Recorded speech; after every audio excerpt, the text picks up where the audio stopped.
In this video I use some luxurious toilet paper tubing to make a holder for my mobile phone, so it can be used to film with and produce non-vomit inducing footage.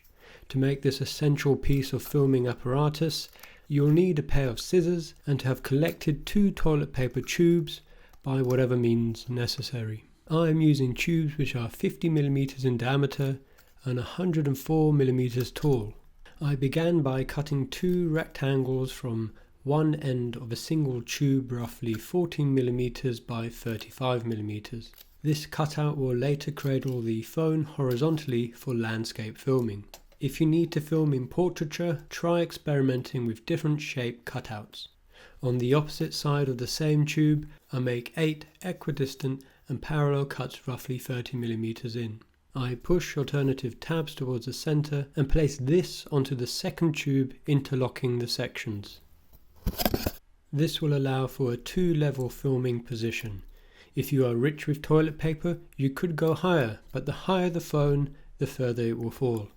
To provide me with a variation of filming angles, I also cut one side of the cradle to produce a slant or taper. This increases the top of the opening to 24mm. If I place the phone with the camera face against the slant, the camera films downwards, in this case onto my electronics. If I rotate this apparatus around and the camera is facing away from the slant, the camera faces and films upwards. Pushing the camera towards the vertical edge results in filming straight ahead.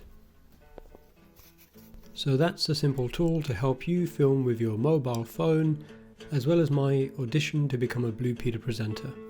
If you'd like to see more videos like this, please encourage me by sacrificing a thumb down below, and if you plan to make this or to improve on the design, send or tag me in your photographs over on Instagram or the contact section of my website, links to which are in the description.